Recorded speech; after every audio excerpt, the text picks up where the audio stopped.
ஆண்டவராகிய இயேசு கிறிஸ்துவின் நாமத்தில் உங்களுக்கு வாழ்த்துக்கள். எல்லாரும் எப்படி இருக்கீங்க? சுகமா இருக்கீங்களா? சந்தோஷமா இருக்கீங்களா?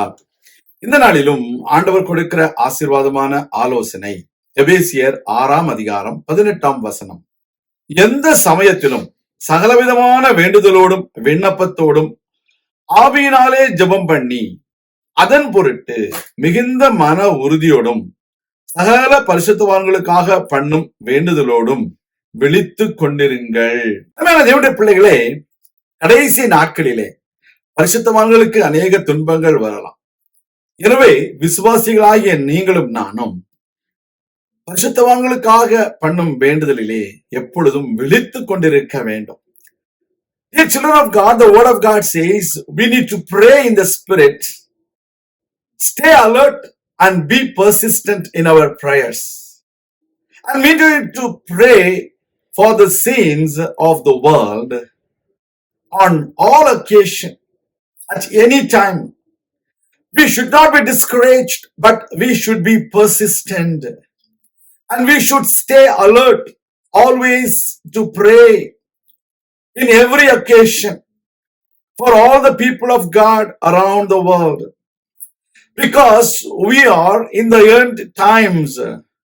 The Satan is working against God's people in different manners so that they will always be defeated. But we need to pray for every believers around the world.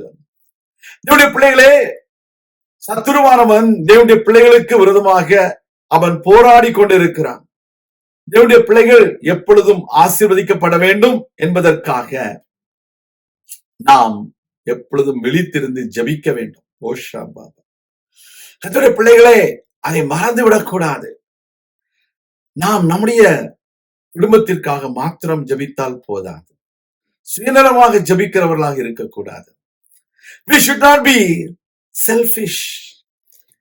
We should not be praying only for our own family, but we should be always alert and be persistent. நம்முடைய வாழ்க்கையில நாம் சோர்ந்து போகாதபடிக்கு ஜபிக்க வேண்டும். மன உறுதியோடு ஜபிக்க வேண்டும். தேவனுடைய பிள்ளைகள் அதை மறந்துவிடக் கூடாது. தேவனுடைய பிள்ளைகள் ஜபிப்பதிலே உறுதியாக இருக்க வேண்டும், தவறக்கூடாது. எந்த சமயத்திலும் நாம் ஜபிக்க ஆயத்தம் உள்ளவர்களாக இருக்க வேண்டும். இந்த நாளிலும் உங்கள் வாழ்க்கையில நீங்கள் உங்களுடைய ஜபத்தில் எப்படி இருக்கிறீர்கள்? நீங்கள் யாருக்காக ஜபிக்கிறீர்கள்? எப்பொழுதெல்லாம் ஜபிக்கிறீர்கள்? நீங்கள் ஆவியில் நிரம்பி ஜபிக்கிறீர்களா? மன உறுதியோடு ஜபிக்கிறீர்களா? பரிசுத்தவான்களுக்காக பண்ணும் வேண்டுதலிலே விழித்திருக்கிறீர்களா என்பதை கொஞ்சம் யோசித்து பார்க்க வேண்டிய சூழ்நிலையில் நாம் காணப்படுகிறோம். அதை ஆண்டவர் இந்த நாளிலே இந்த வார்த்தையின் மூலமாய் பேசுகிறார். We need to examine ourselves. Do we stay alert in our prayers? Are we persistent in our prayers? Do we pray in the spirit?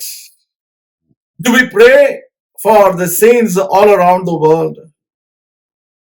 We need to examine ourselves. We need to pray at all occasions. That is what God's expectation from every believers. Shall we pray?